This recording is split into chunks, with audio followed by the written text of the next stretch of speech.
Also, if you go into the restroom, you'll see their daughter that graduated from Hot Springs High School in 2001. So we've celebrated her. 1901. 1901. Wow. Yeah. Sometimes the best advertisements for Hot Springs come from the locals. For years, residents of this great town have been known to be unofficial tour guides when people come to visit.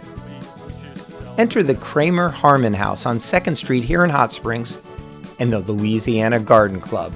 We actually have John Cooksey from the Hot Springs Broadcast Network. Let's show the ladies from Louisiana. Tell him hello. In May of 2019, the Garden Club drove here many hours by tour bus, not only to see this historic house with an amazing history, We're the fourth owner of the house as well. but to see a very special tree.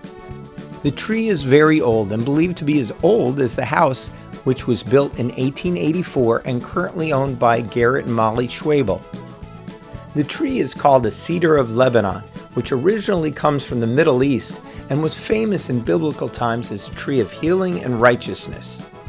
It's mentioned more than once in the Bible due to its special properties. So the chapter of the Louisiana Garden Club came to take a tour of the property because of the historic house, the historic tree, and Garrett's mom, Carolyn, a Louisiana resident, suggesting it for the club. Everyone was excited to come to Hot Springs. We've been on an adventure. Well, you guys are... In this video, you get to be a fly on the wall on a sunny, cool afternoon and see what the tour was like, learn a little bit of a history of the property, and the champion tree of Hot Springs. If you'll come in this room, Well, you'll be this on. is Ferdinand, this is Concordia. Okay. So here are the original owners. And she's a little bitty thing. Is For 9 children. And they have a love. 9 children. 9 children. We do know that there was a viewing for a funeral one time in here for a little girl that got bit by a rabid dog in the neighborhood in the early 1900s, and they had her viewing in here. But other than that, we just use it for a little sanctuary. You know. It is on the National Historic Registry and the Arkansas Historic Registry, so that was the main goal of the previous owners, which was Miss Jean and Mary Lou Counts. We're upstairs. We had to do a lot of painting. We still have a lot of painting to do. The floors were in really good condition. Out of the 9 children that Concordia and Ferdinand had, the eldest was Thesnelda. Thesnelda had a daughter named Charlotte. The youngest of Concordia's children, Thesnelda's youngest sister, was Clara.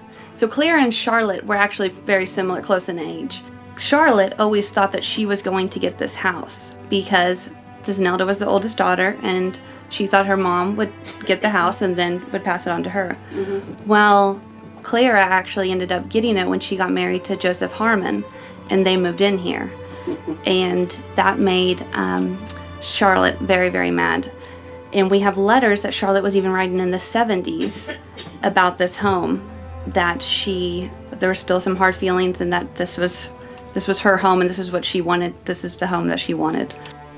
Hot Springs is wonderful because of its nature, historic architecture, lakes, mountains, and of course the hot waters. But part of the charm is the residents, who act as unofficial ambassadors for the visitors to Hot Springs. Get some water if you'd like to do that first. Show them a good time and they keep coming back. And sometimes they end up moving here. Well, we walked in the home and we said we can't imagine not coming back here. So it was amazing, amazing fun.